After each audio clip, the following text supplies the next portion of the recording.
मेरे प्रिय दर्शकों नमस्कार। ऋषु ज्योतिष में आपका स्वागत है।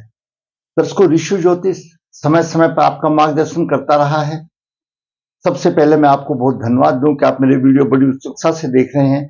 आशा करता हूं आगे भी देखते रहेंगे। दर्शकों, आज एक महत्वपूर्ण वीडियो में हम आपको मार्गदर्शन करेंगे कि गुण मिलान के साथ साथ ग्रह दोष भी मिलान देखना अनिवार्य है। अगर आपने समय से पहले ऐसा नहीं किया तो परिणाम अशुभ निकलते हैं। जब कन्या और पुरुष जवानी की देहली पर रखते हैं तो अभिभावक का सबसे पहले यही हो जाता है कि कोई अच्छा सा रिश्ता मिले और हम विवाह कर दें। उसमें सबसे पहले गुण मिलान आता है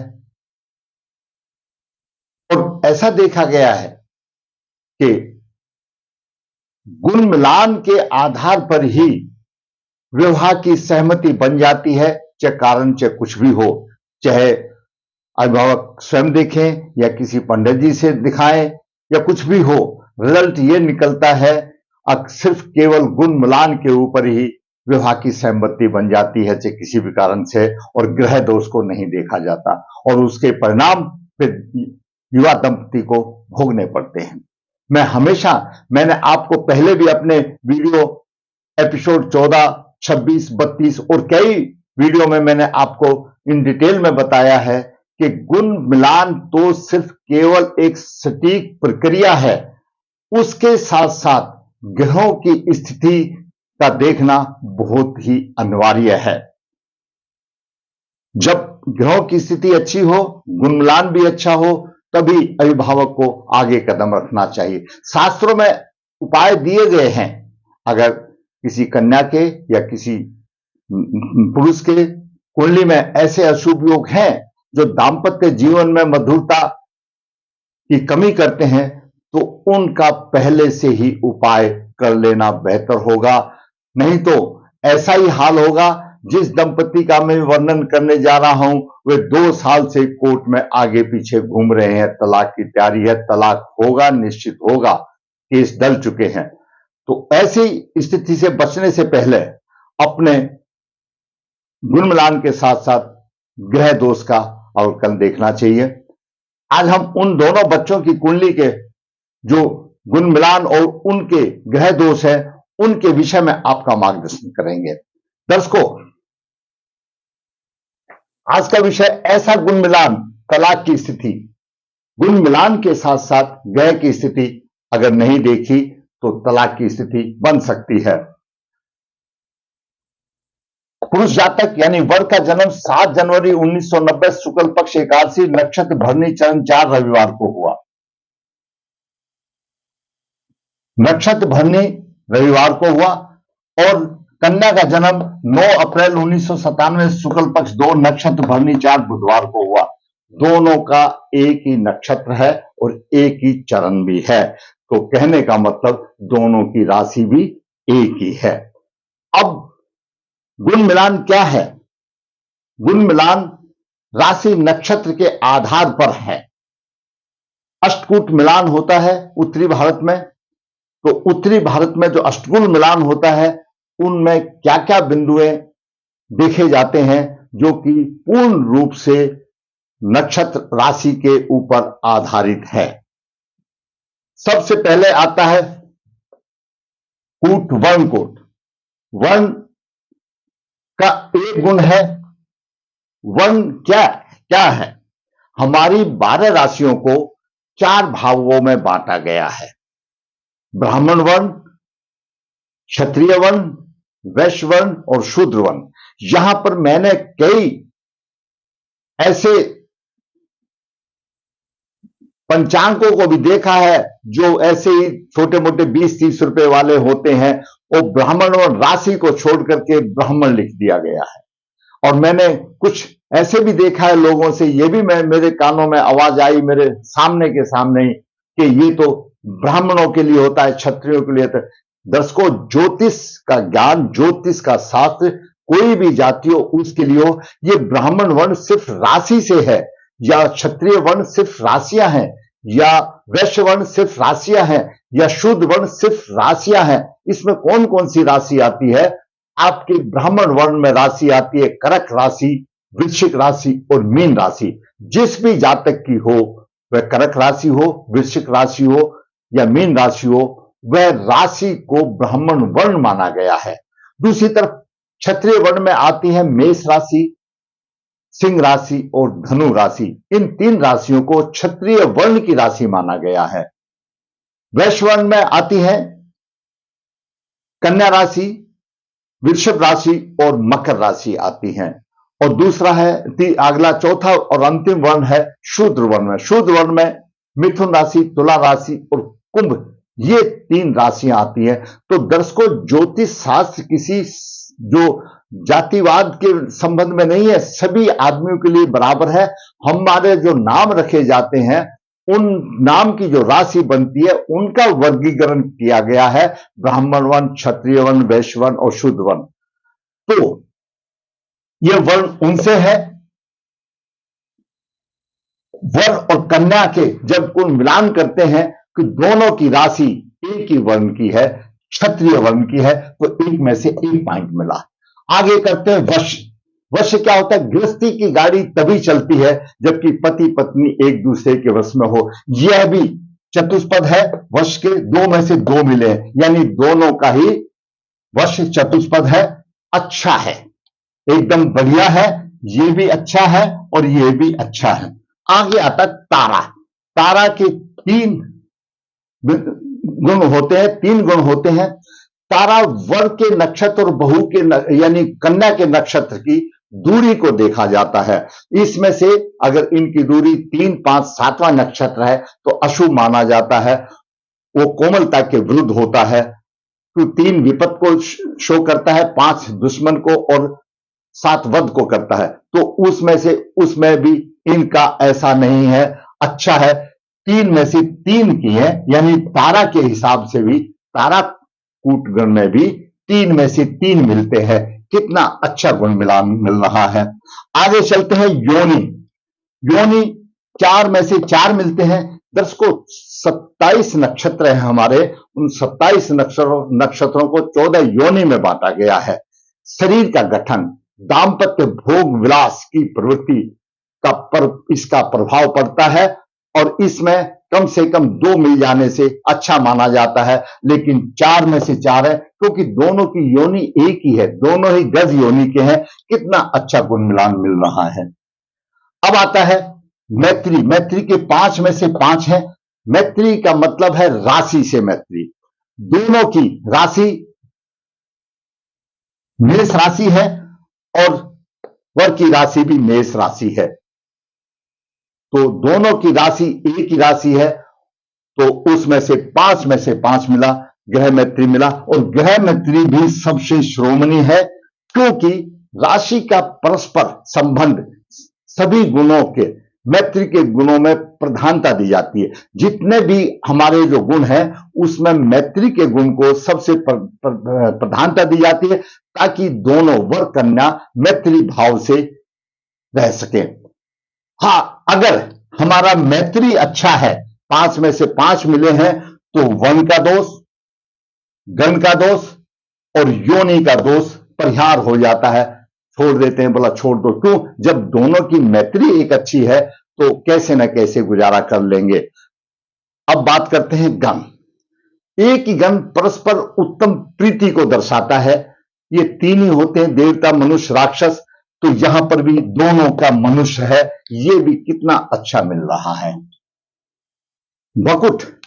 बकुट दर्शकों, दाम्पत्य प्रेम, सुख दुख, हानि लाभ एवं संबंध आदि का विचार किया जाता है और तारा की तरह इनकी राशि से दूरी होती है। इनमें से अशुभ माना जाता है छठाष्टक, यानी एक की राशि दूसरे की राशि से 6, 8वें पर नहीं पड़ती हो। मान लो एक की राशि मेष राशि है तो दूसरी की राशि अगर वृश्चिक राशि आती है वो भी अष्टाष्टक आती है, यानी एक राशि से दूसरी राशि पर ना पड़े, उसको बोलते हैं एक दूसरे से 6, 8वें स्थान पर। दूसरा, एक दूसरे से दूसरे 12वें ना हो, आगे पीछे ना हो। जैसे आगे पीछे, जैसे कर्क आ गया और ये मिथुन आ गया, आगे पीछे की राशि ना हो, अशुभ माना जाता है।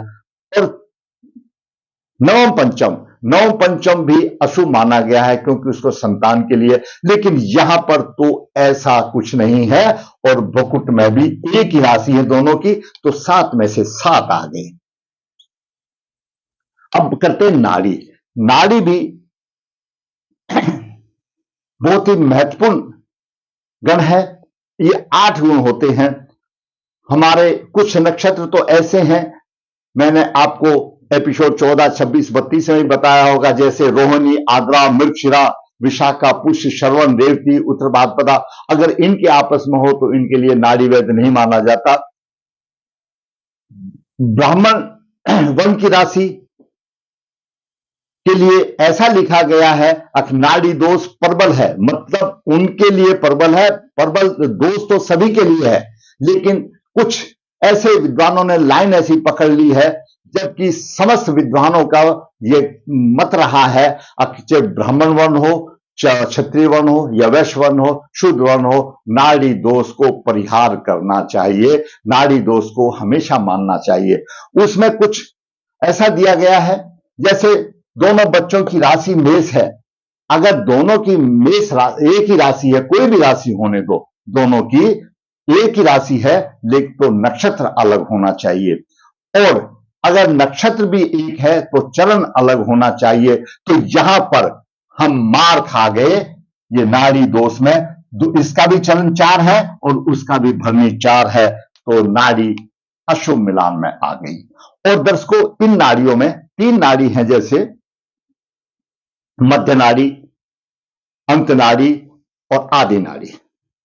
आदि नाड़ी और मध्य नाड़ी, अंत नाड़ी के लिए हमारे विद्वानों को भी थोड़े से मतों में अंतर है। कुछ कैसा मानते हैं, कुछ बोलते हैं कि मध्य नाड़ी सबसे खतरनाक है, वह जीवन में तांडव मचा देती है और वह कन्या के लिए अशुभ पड़ती है। आदि नाड़ी पति के लिए अशुभ मानी जाती है, अनंत दोनों के लिए मानी जाती है। और कुछ विद्वानों ने यह कहा कि कोई भी नाड़ी होने दो, सीधी सी बात है, नाड़ी दोष में शादी ही नहीं करना चाहिए। दाम्पत्य जीवन में अशुभता का प्रतीक होता है। आयुर्वेद के हिसाब से अगर हम चलते हैं तो आयुर्वेद क्या कहता है कि नाड़ी जो है वात का पित्त के रूप में बनी हुई है। वात का पित्त है जो कि शरीर की रचना के लिए आवश्यक है। आयुर्वेद का क्या कहना है, अगर दोनों की समान नाड़ी होगी तो शरीर के अंदर वात का पित्त की जो संतुलन है वो बिगड़ जाएगी। यानी दूसरी तरफ आजकल साधारण भाषा में ये कह दो कि पति पत्नी के हार्मोन्स में फर्क पड़ेगा और उस फर्क पड़ने से संतान की दिक्कत आएगी। संतान होगी या नहीं होगी, या होगी भी तो अपाहिज हो सकती है कहीं ना कहीं, यानी हार्मोन्स, क्योंकि संतान जो है पति पत्नी के अंश से पैदा होती है। तो वो वात का पित्त का जो संतुलन है वो अगर बिगड़ जाता है तो संतान का भी संतुलन बिगड़ जाता है। किसी का अंग कैसा होगा, कुछ भी होगा, मतलब कुछ ना कुछ कमी रहेगी। एक साधारण भाषा में मैं कह दूं, अगर योग्य संतान नहीं मिलेगी, उसको उठा करके घूमना पड़ेगा। ये नाड़ी का भी प्रभाव होता है। यहां पर नाड़ी दोष को नहीं देखा गया, वो बात एक छोड़ दो। नाड़ी दोष दाम्पत्य कलह में मध्य नाड़ी बताया गया है, जीवन में आडंबर कर देगी, लेकिन चलो उसको भी हम मान लेते हैं। अब कई विद्वानों का मत यह है कि सिर्फ संतान के लिए ज्यादा दिक्कतें आती है और शादी वंश वृद्धि के लिए की जाती है। तो नाड़ी दोष बहुत ही जरूरी है। अब 36 गुण में से हमारे विद्वानों का, हमारे शास्त्रों का मत है कि 18 गुण मिलने पर शादी की परमिशन दे दी जाती है। लेकिन वो 18 गुण में प्रधान कौन से हैं ये देखना जरूरी है।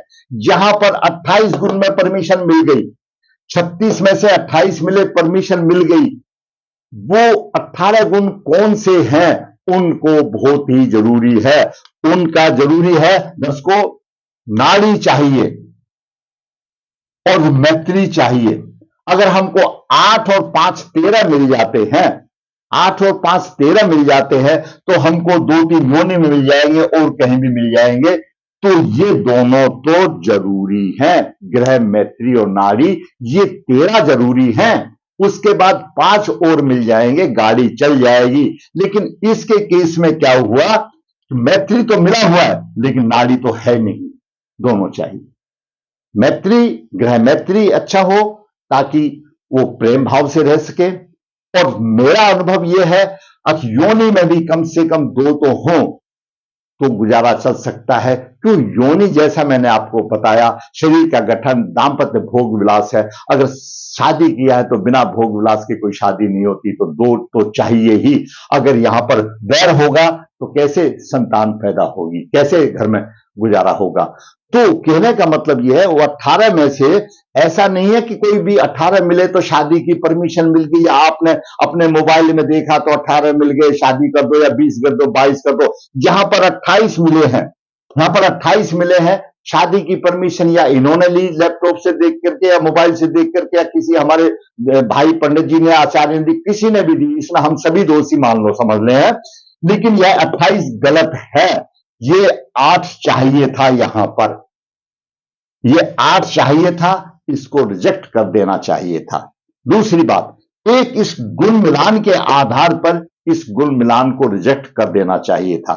फिर भी अगर आपके गुण मिलान, यहां पर नाड़ी दोष भी मिलती है, ये भी मिलता है, और 28 या 18 भी मिल जाते हैं, गुण मिलान के हिसाब से, जैसे मैंने बताया, ग्रह मैत्री और नाड़ी सबसे प्रबल है।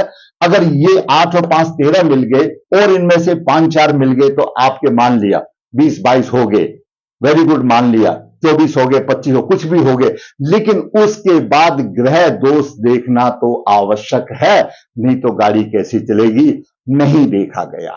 आइए हम विचार करते हैं। और मैंने अपने पहले एपिसोड 14, एपिसोड 26, एपिसोड 32 में भी काफी वर्णन दिया, और भी मैंने दिया है, तो इसके विषय में मैं छोड़ देता हूं।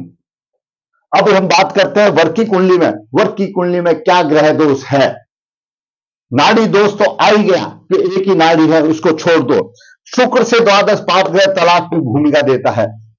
वर हो या कन्या हो, जहां पर भी आपका शुक्र बैठा हुआ है, अगर उससे 12वां, उससे 7वां, उससे 8वें स्थान पर पाप ग्रह है तो वह तलाक कराने में प्रथम भूमिका देता है। दूसरा, सप्तमेश द्वितीय भाव में केतु के प्रभाव है। सप्तमेश मंगल द्वितीय भाव में केतु के प्रभाव है, सप्तमेश पीड़ित है। तीसरा, शुक्र के साथ राहु है, शुक्र के साथ राहु है, और चंद्रमा लगन से, अगर चंद्रमा लगन से सप्तमेश मानते हैं तो तुला राशि है, सप्तमेश पड़ता है, शुक्र पड़ता है। पुरुष जातक के लिए विवाह का कारक भी शुक्र है, और शुक्र दोनों के लिए, विवाह के लिए भी और दाम्पत्य जीवन के लिए भी संभालने वाला शुक्र है। तो जातक की कुंडली में शुक्र की स्थिति, शुक्र से द्वादश सूर्य हो गया, शनि बुध तो ये अस्त हो गए, और शुक्र राहु के साथ हो गया, ये एक से अधिक विवाह की इंगित करता है। तो एक से अधिक विवाह तभी होंगे जब तलाक हो जाएगा, तभी तो होंगे, तो तलाक की भूमिका देता है। या शुक्र से 12वां, शुक्र से 7वां, 8वां, ये एक से अधिक विवाह की स्थिति बनाता है। तो शुक्र के साथ राहु है, शुक्र के साथ चंद्रमा लगन से भी सप्तम शुक्र, चंद्रमा लगन से भी सप्तम भाव में तुला राशि, तुला राशि का स्वामी शुक्र, शुक्र राहु के साथ है, और शुक्र सूर्य राहु के बीच में पापकृत योग में, शुक्र राहु के साथ में, शुक्र से द्वादश सूर्य है। इस वर्ग की कुंडली में भी स्पष्ट तलाक योग आ गया ग्रह योग से। आपके यहां पर 36 के 36 गुण मिलेंगे तो भी मधुरता दाम्पत्य जीवन में नहीं मिलेगी। आप भी चलते हैं कन्या की कुंडली में। कन्या की कुंडली 9/4/19 स्थान में शुक्र पर 2 नक्षत्र बने 4 बुधवार को हुआ।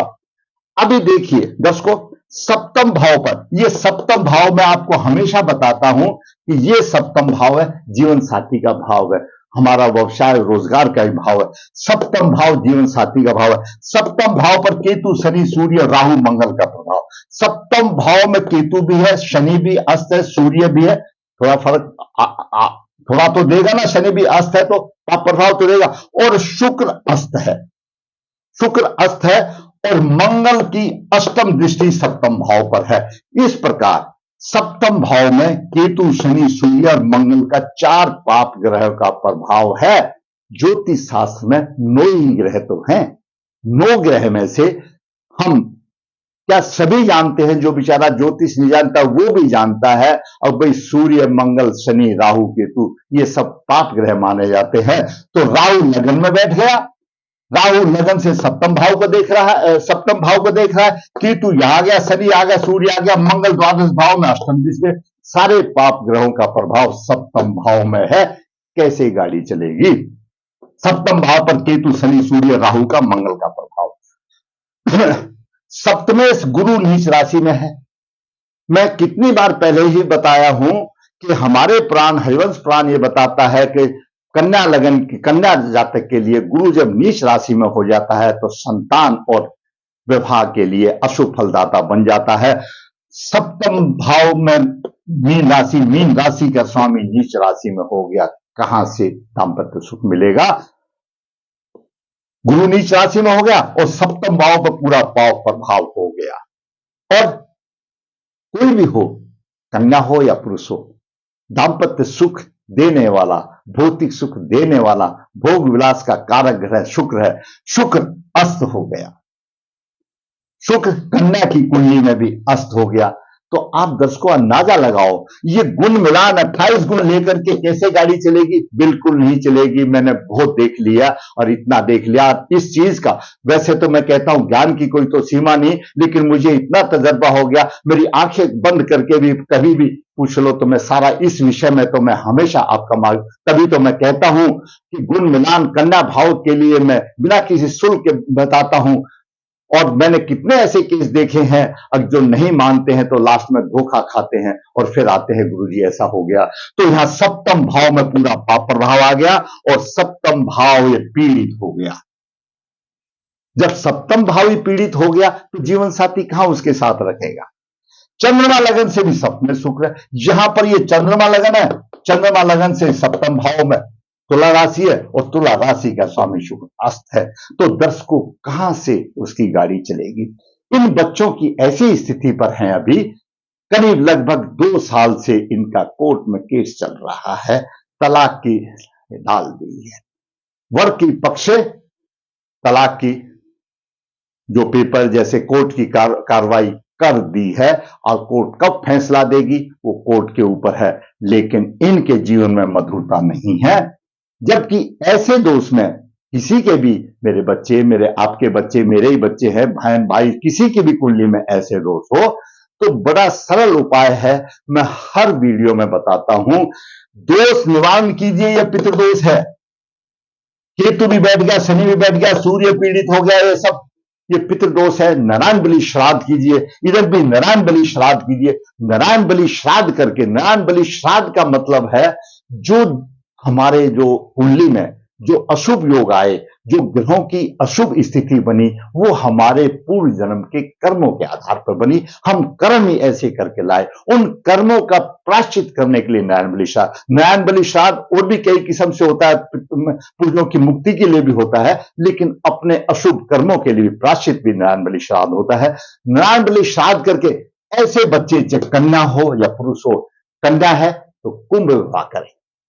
कुंभ विवाह कन्या के लिए भगवान विष्णु की प्रतिमा से भी किया जाता है, पीपल से भी किया जाता है और मटके से भी किया जाता है। अलग अलग प्रचलन की बात है, मतलब उसको फेक मैरिज बोला जाता है। तो शादी से दोष निवारण करें, शादी से पहले कुंभ विवाह करें, फिर योग्य जीवन साथी से कुंडली मिला करके विवाह करें तो जरूर ही सफलता मिलेगी। क्योंकि ये दोष उस पहले विवाह में निकल जाते हैं और उन दोषों का हम प्रायश्चित कर सकते हैं। हम यही तो कर सकते हैं।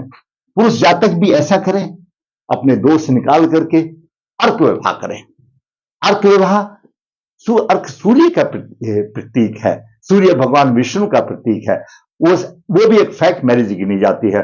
तो ऐसा माना गया है, अगर दोष निकाल करके जो ये अर्क विवाह या कुंभ विवाह करते हैं, वो उनकी एक मैरिज हो चुकी और फिर अगली मैरिज के लिए कदम रख रहे हैं। तो हमारा शास्त्रों का एक कथन है, माना जाता है, ये वाली जबरदस्ती मेरी बात नहीं है, शास्त्रों में कथन है, ऐसा करने से वो दोष निकल जाते हैं और हमारे भावी दंपति का जीवन सफल हो जाता है, मधुरता से जीवन निकल जाता है। तो दर्शकों, मैंने आज आपको गलत गुण मिलान हुआ, इसमें वर के पक्ष से भी परिवार वाले परेशान हैं, कन्या के पक्ष से भी परिवार वाले परेशान हैं, और दोनों कन्या और वर दोनों परेशान हैं। परेशान तो सभी हैं। तो इन परेशानियों का उपाय अगर आप पहले ही कर सकते हैं तो कितना अच्छा होता। तो पहले उपाय यही है, अपनी कुंडली का अवलोकन टाइम से कराएं। मैं हमेशा बोलता हूं, एक से नहीं 3 विद्वानों से कराओ। एक, क्योंकि देखिए ज्ञान की कोई सीमा नहीं है। मेरी कुछ समझ में नहीं आया तो हो सकता है दूसरे पंडित जी की समझ में आएगा, तीसरे के में भी कहीं तो आएगा। और फिर उसके बाद उसका दोष निवारण करें, अपने कर्मों का प्रायश्चित करें, दोष निवारण करें, जो भी जैसे कुंडली जिसकी बताती है, और उसी हिसाब से कुंभ विवाह अर्क विवाह करें और आगे बढ़े। छोड़ दो फिर प्रभु श्री के हर। आप यही तो कर सकते हैं, और तो कुछ नहीं कर सकते। लेकिन जब इतना लिखा गया है शास्त्रों में, तो इसको कर लेने में हर्जा क्या है। आप 2 साल से चक्कर काट रहे हैं, कब फैसला होगा, कब क्या होगा। दर्शकों, मैंने आज होनहार बच्चे दोनों की कुंडली का विश्लेषण किया, ग्रह दोष बताया, गुण मिलान जहां कमी थी वहां मैंने बताया। इससे पहले मैं आपको 14, 26, जो एपिसोड 14, एपिसोड 26, एपिसोड 32 में पूरी डिटेल से मैं ग्रहों दोषों के बारे में बता चुका हूं। आप उनको पढ़ सकते हैं, अपना ज्ञान प्राप्ति की कर सकते हैं। क्यों हर एक वीडियो में ये बताना तो बेकार की बात होती है। उसको मैंने आपका मार्गदर्शन किया। अगर आप सोचते हैं कि हमारे बच्चों के लिए फायदा है, अभिभावक के लिए फायदा है, थोड़ा सा जागो। मैं आपका गुण मिलान करके देता हूं कन्या भाव के लिए बिना किसी शुल्क के। आप उसका इस्तेमाल कीजिए, उसका फायदा उठाइए। मैं पूरी चीज बताता हूं उसमें क्या दोष है, क्या उपाय करोगे, फिर भी आप नहीं करते तो विधि का विधान है, भगवान ने ऐसा ही लिखा है। भगवान भी उसी का ठीक करेंगे जिसका भगवान चाहते हैं। मेरा आपका कहना और करने से कुछ नहीं। अगर मेरा वीडियो अच्छा लगा है, लाइक करें, शेयर करें। दर्शकों, हाँ फिर कहूंगा, यहां पर ऋषि ज्योतिष नर्मदा जी के तट के नजदीक है। यहां पर काल सर्पदोष पितृदोष की पूजा की जाती है। जो इच्छुक है संपर्क कर सकता है। ऋषि ज्योतिष हाथ से पत्रिका लिखता है, जो संपर्क करना चाहे संपर्क कर सकता है। ऋषि कन्या भाव के कुंड मिलान बिना किसी शुल्क से हर भाव की राह आसान करने के लिए भेजता है, जो फायदा उठा सकता है। एक बात और कहूंगा दर्शकों, ऋषि ज्योतिष वास्तविक कुंडली का विश्लेषण बनाकर, आपकी परेशानियों का विश्लेषण बनाकर के आपका भी और आपके सभी संबंधी मेरे दर्शकों का मार्गदर्शन करता है। जरूरत है मेरे साथ जुड़ने की। जिसने मेरा चैनल सब्सक्राइब नहीं किया, मैं कहूंगा मेरे मनोबल के लिए, ताकि मेरा बन हो और मैं इसी प्रकार आपसे वास्तविक कुंडलियां बना करके आपका मार्गदर्शन करता रहूं। मेरे चैनल को सब्सक्राइब करें ताकि मुझे भी प्रफुल्लित हो और आपका भी मार्गदर्शन हो। आपकी मेरी पहली नोटिफिकेशन सबसे पहले मिल जाए। धन्यवाद।